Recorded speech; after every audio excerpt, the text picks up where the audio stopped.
안녕하세요. MC 정경현입니다. 여러분은 휴대전화로 주로 어떤 걸 많이 하시나요? SNS? 아니면 유튜브? 또 아니면 게임? 휴대전화로 할 수 있는 게 무한한 요즘, 휴대전화로 할 수 있는 것이 많아지는 군대에서도 여전히 안 되는 것이 있습니다. 뭘까요? 바로 사진 촬영입니다. 군 규정상 사진이나 영상 촬영은 상황에 따라 군 기밀 문제로 금지가 되어 있는데요. 그런데 최근 군대 내부에서 촬영한 사진이 SNS에 올라와 군부대 휴대전화 사용을 우려하는 시선으로 보는 분들이 늘어나고 있습니다. 오늘은 대체 왜 군부대 사진 촬영이 문제가 되는 건지 한번 이야기를 나눠보려고 합니다. 지난 시간에 이어서 갓전역 후 민간인이 된 박민재 백광열님, 그리고 김순덕 군 상담 전문가님 모셨습니다. 안녕하세요. 안녕하세요. 네, 자기소개 먼저 부탁드리겠습니다. 네, 안녕하세요. 저는 박민재입니다. 안녕하세요. 저는 백광열입니다. 안녕하세요. 저는 군 심리학을 전공했고 현재는 상담사로 활동하고 있는 김순덕입니다. 반갑습니다. 반갑습니다.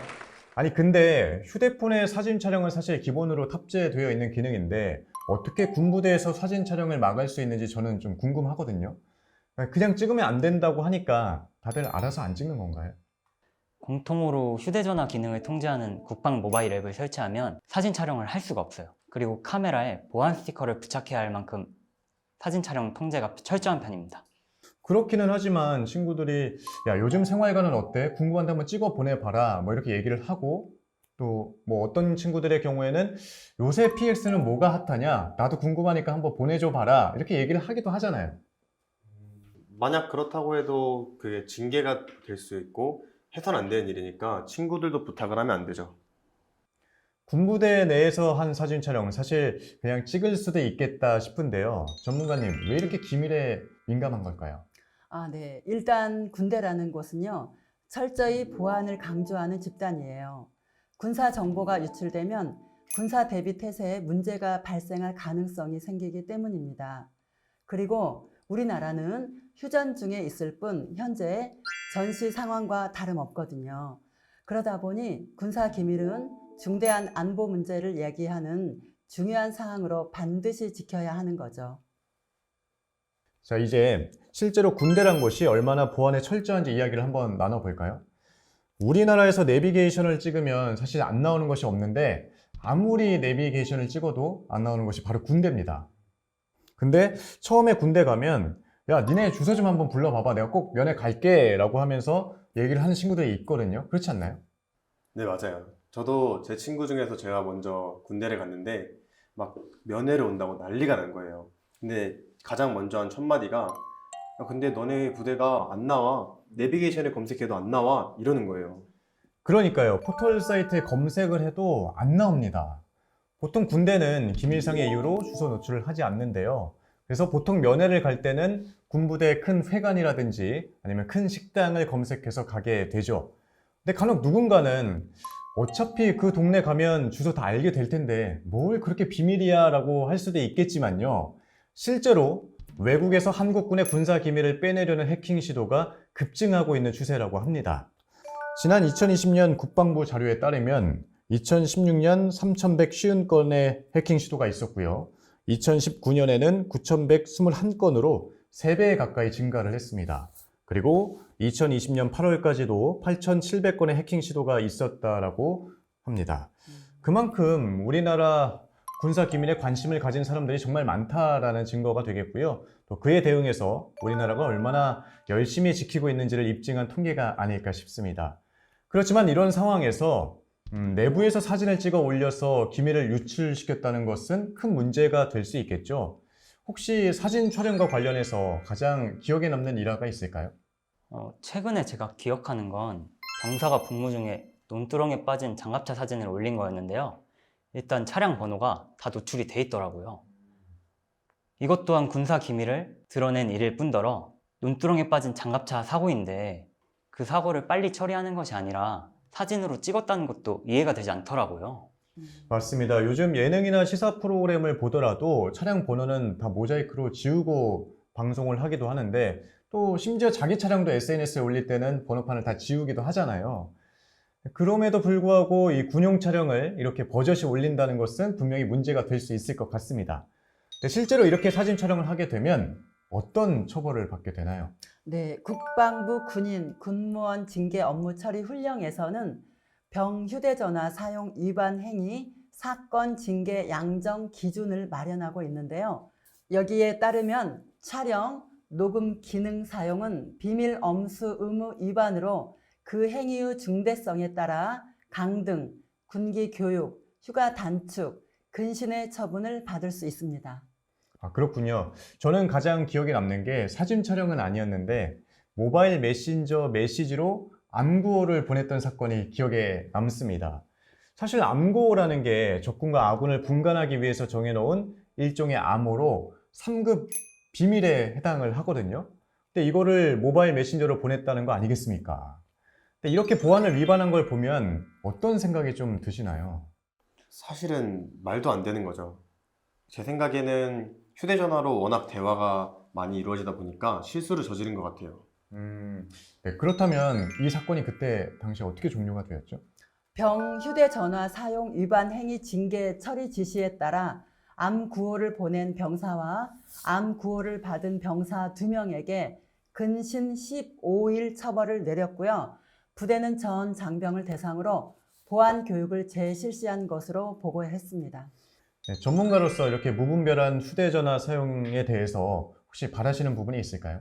네, 앞으로 이런 사건이 일어나지 않도록 디지털 윤리 교육이 조금 더 적극적으로 이루어져야 하지 않을까 생각합니다. 이런 유출 사례를 바라보면서 국민들은 이런 생각을 많이 가지실 것 같습니다. 병사들이 오랜 시간 휴대전화를 사용하면 군생활 제대로 하겠냐? 군기가 빠지지 않겠냐? 이런 우려의 시선도 있을 수밖에 없겠죠. 하지만 이 휴대전화를 사용함으로 인해서 군사기는 100% 충전 완료, 더욱더 올라갔다고 합니다. 그렇죠? 네, 맞습니다.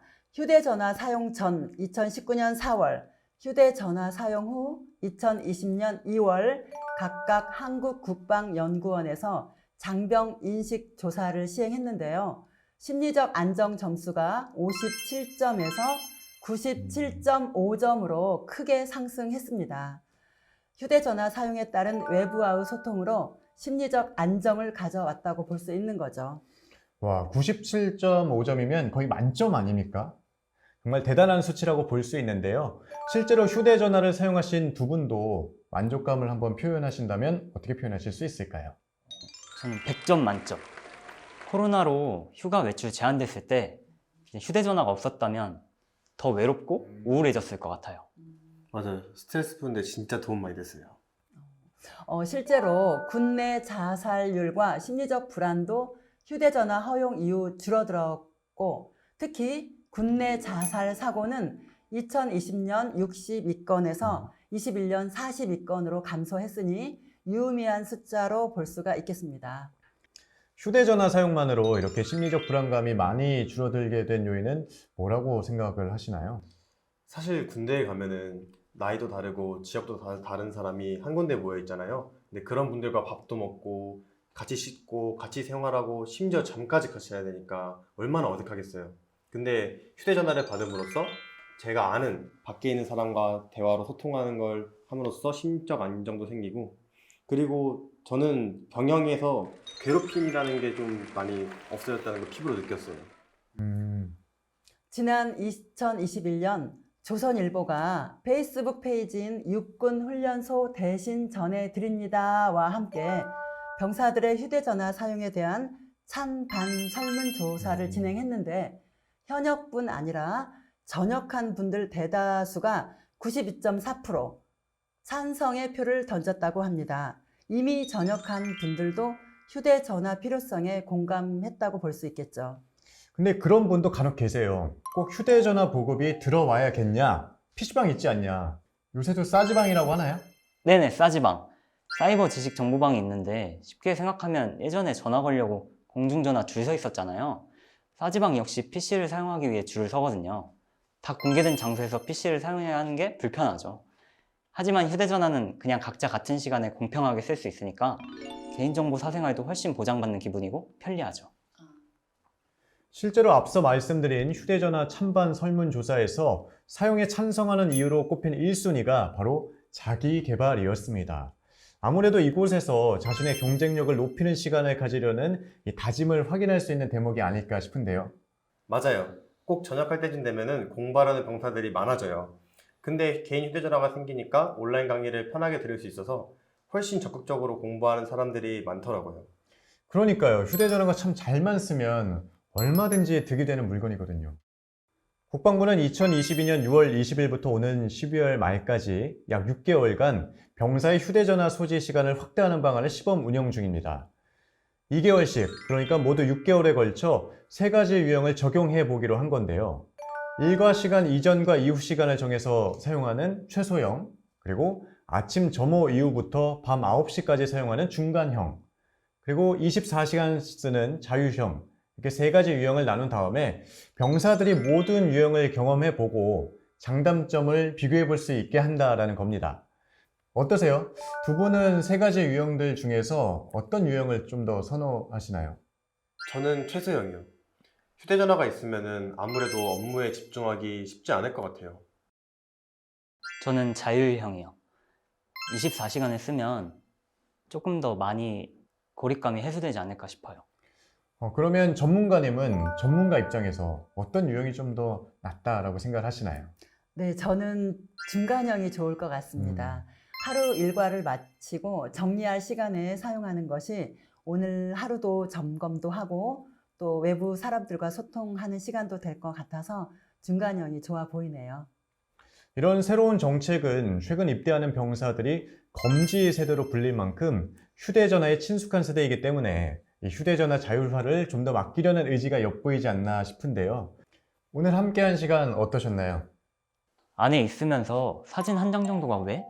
이런 생각이 들 수도 있겠다 싶었는데 오늘 시간을 통해 사진 한 장도 여러 메시지가 담길 수 있구나, 보안이 정말 중요한 거구나 깨닫게 된 시간이었습니다. 휴대전화 사용으로 병사들이 심적으로 많이 안정됐다고 하니까 휴대전화 소지 시간을 점차 확대하지 않을까 싶었고, 앞으로도 건강한 근무날을 위해 장병 여러분들도 적극적인 협조를 해주시면 좋겠다 싶었어요. 힘든 훈련과 생활 속에서 군인에게 가장 큰 힘이 되는 것은 무엇일까 고민이 필요할 때라고 봅니다. 군 장병들의 휴대전화 사용이 자기 개발과 같은 긍정적인 영향도 미치는 만큼 각별한 주의를 기울인다면 선한 영향력이 더 커지지 않을까 생각합니다. 때문에 정보 보안에 대한 교육의 중요성도 생각해 볼 수 있는 시간이었습니다.